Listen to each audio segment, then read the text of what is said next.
Now, if the Prime Minister of the country speaks in such a manner that one community gets offended, then it emboldens the fringe elements. Now, this emboldenment of the fringe element has led to various attacks on the minority communities post-June 2024. Nothing is being done. Nothing is being done by the investigating agencies. Nothing is being done by the prosecuting agencies. Thank you. Sri Harris Biran, maiden speech. Try to be brief. Many thanks, sir. Many thanks for giving me this opportunity, sir. I stand, Lords. I stand on behalf of my party, Indian Union Muslim League, led by its president, Syed Sadiq Ali Shihab Tangal. I am thankful to my leader, Mr. P.V. Abdul Wahab, to have given me this opportunity on the very first day of my swearing in. This is one day which I will never forget. I have heard the speech of the Honorable President. Now, as we all know, President is an icon of women empowerment and determination. The way she has come forward in her life and became the first citizen of India is exemplary and is a model for everyone. However, it is very sad to say and note that the government has forced her to read a script which is far from truth and has missed certain vital points. The first vital point which I thought was missed is about the conduct of the census and the caste census. Now, caste census, sir, you are an expert. You are an expert in legal field. You are an eminent lawyer. It's a constitutional mandate under Article 16(4) that the government has to conduct a caste census every 10 years. Why is the caste census to be conducted? Because Article 16(4) of the Constitution specifically says that there has to be government representation to the backward class communities. Now, whether the representation of the backward class communities has in fact come in the governmental jobs, it can only be done through a caste census. And that is the reason why the Constitution has mandated, that is the reason why the statute has mandated. And that is the reason why Mr. Rahul Gandhi, the leader of Congress party, has again and again asked for the conduct of caste census, and various states have conducted it. But unfortunately, the centre is completely silent on this aspect. Now, coming from a state, I represent the state of Kerala. Now, as far as the federalism is concerned, the government is actually on a blinking mode as far as federalism is concerned. The government is strangulating my state as far as the economy is concerned. My state was forced to go to the Supreme Court to get funds from the center. The neighboring state of Karnataka, was also forced to go to the Supreme Court to get certain drought relief funds released from the center. So it may not be a nice part or a nice feature on the part of the central government to strangulate states like this when federalism is the core of the Constitution of India. Now, sir, on the attack on Dalits and minorities in the month of June, post the declaration of results, it portrays a very, very sorry state of affairs. There have been a lot of instances of hate speech.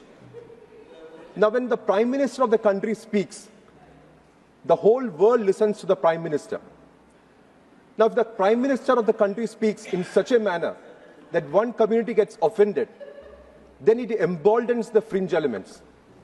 Now, this emboldenment of the fringe element has led to various attacks on the minority communities post-June 2024.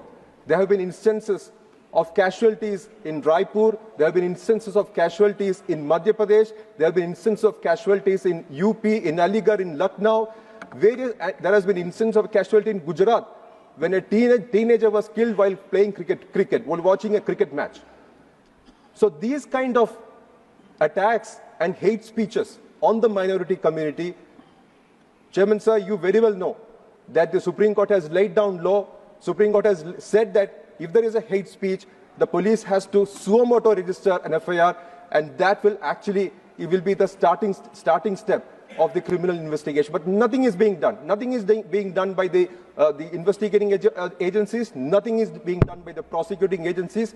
And as I said, if the Prime Minister speaks in this manner, that will only embolden the fringe community, the fringe elements.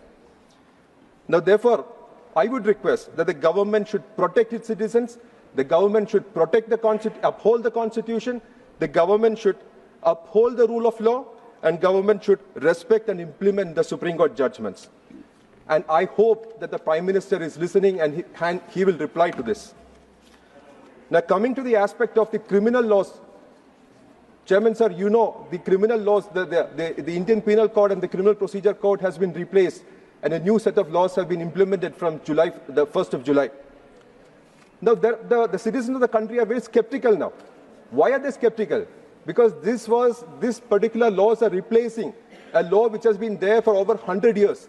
And every section of this particular law has been interpreted by the Supreme Court. And Chairman, sir, you very well know how much time it will take for a section to be interpreted by the highest court of the country and to be made as a law of the land. Now, if a new law comes, a citizen of the country will be very skeptical as to whether he has done a crime, he has not done a crime, whether he has done a wrong, he has not done a wrong. Because everything will be in a very fluid state at this point of time. Therefore, he will have to go to the court, he will have to get an authority from the court, which will take another 20-25 years. And plus, this particular new criminal laws is giving police a high-handedness, because the registration of an FIR itself, the police will not do, because under the new law, what the new law says is that only if the police is prima facie convinced that an offence has been committed, they have to register an FIR. This will lead to police raj and police raj and police raj. Therefore, my request to the government is that you have to reconsider this. You have to reconsider. There are a lot of skepticism on the citizens of this country. You have to allay the fear of the citizens of this country as far as the new criminal laws are concerned. Now, the need. Now, Chairman, sir, a lot of people mentioned about NEET and the kind of malpractices which were committed in the NEET which has been conducted.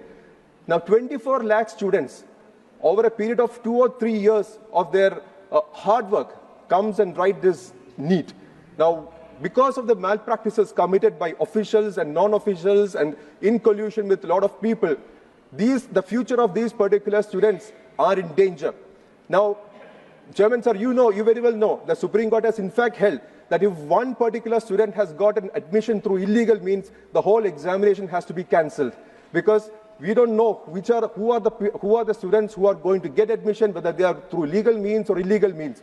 Therefore, in the fitness of things, I feel that this House should adopt this thing, that this particular NEET examination which was conducted this year should be scrapped and a new examination has to be conducted, because that is the only way that justice will be done to the students who have worked for almost 2 to 3 years continuously. And this national testing agency which has been conducting this test have been undergoing these kind of doing these kind of malpractices over a couple of years now. So therefore, this NTA has to be scrapped. Why is this NTA be there? NTA has to be scrapped. Let it go back to the state government. State governments were doing a much better job. Let the state governments do the entrance examination, and let the students continue with the entrance examination of the state government. Now, on the aspect of voting, there are the caption of the Election Commission of India is that let everyone vote. Now, as far as the migrant workers are concerned, there are a huge number of migrant workers in this country. As Chairman, sir, you know, there are almost crores and crores of migrant workers who are unable to vote.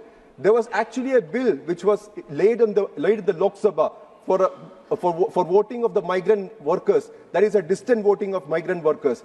And there are numerous lakhs and crores of non-resident Indians also, as far as the voting is concerned. Now, these citizens of India who are migrant workers as well as non-resident Indians are unable to vote.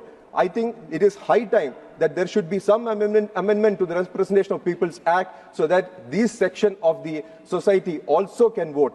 Now, I have got the indication from Chairman, sir, that I have to conclude. I am so grateful that you have given me this much time. I am just concluding with 1 or 2 just small points.